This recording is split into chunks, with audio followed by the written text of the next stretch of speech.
So in this video, I will be doing a quick and simple unboxing of the new 10th gen iPad. Also, at the end of the video, I will be doing a real quick comparison to see how the 10th gen iPad stacks up size-wise physically compared to the new 11-inch iPad Pro M2. Okay, so to start off with then, I'm just going to do a quick run around the box. And as you can see here, this is the front of the box, and this picture here is basically just a visual indicator to say that this is the iPad 10th gen. Now, I'll just go around the edges, and unsurprisingly, this is going to look just like every other iPad box. However, this one's got a bit of color on it. So we've got an iPad there, and then on this edge here, we've got an Apple logo. And then unsurprisingly, once again, there's another iPad. And then guess what's around here? Yes, another Apple logo. So what I'm going to do here then is just put it down like this, and then let me get at these tabs. So let me just rip these off.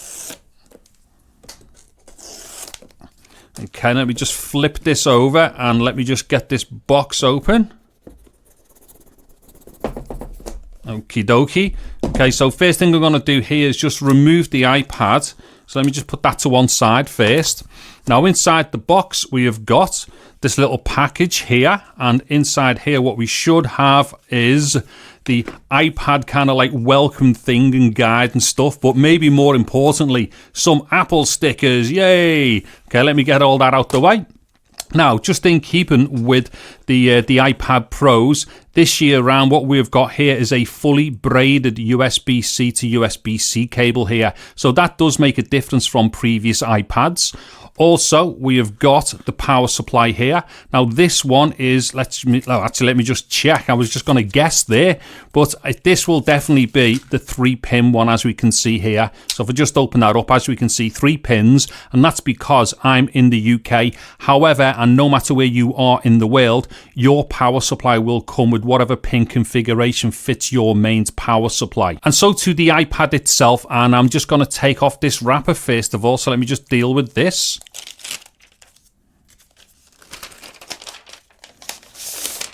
Okay, right, immediately straight away, as we can see, I've got the blue one here, and this is actually, I think this actually looks a lot better than what it did on the Apple website. And the thing with this is I kind of believe that like these have got like limited colors on them for a start, and normally I would go for space gray because I'm dead boring like that. However, this blue one does look really nice. Anyways, what I'm going to do now is go off screen, power up this iPad, log in, and then let's have a quick look around the edges of it. Okay, so I'm now going to do a quick physical comparison with the 10th gen iPad, which is on the left here. Now, immediately, I don't expect there to be that many similarities, and most certainly not any as far as the button placements are concerned and stuff like that. However, what I'm really interested in here is to see as to whether or not these iPads are maybe of such a similar size overall that maybe you could actually share certain peripherals between them,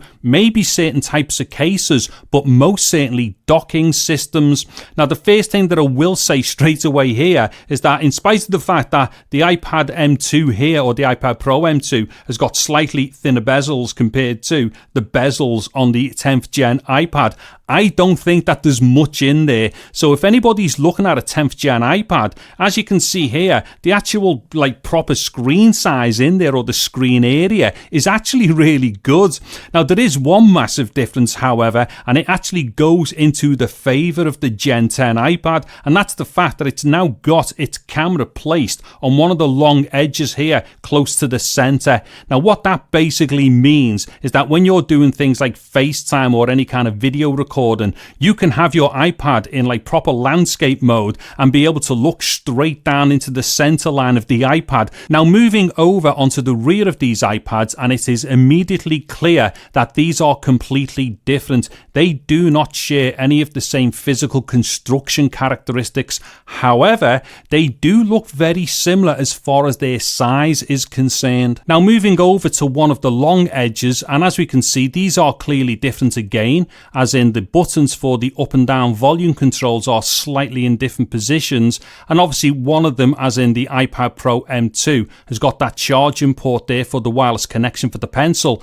However, they do look very similar as far as the length is concerned. And then moving over to the other long edge of the iPads, once again they are completely different, as in the Gen 10 here has got its connections or its electronic connection for certain peripherals, and then obviously on the iPad Pro M2 that's got a microphone in that position there, but once again they actually do look like a very similar length. Now looking at the bottom edge, and as we can see there, both of their USB-C ports are basically in the same position, but that's to be expected because you would expect them to be central. Now obviously the speaker grills are completely in different places and different sizes, but once again as far as the width is concerned, they do actually look very similar in width. And then pretty much the same thing for the top edge of both of these iPads, as in the speaker grills are in completely different places. Also on the M2 iPad Pro, we've got those two microphones slapped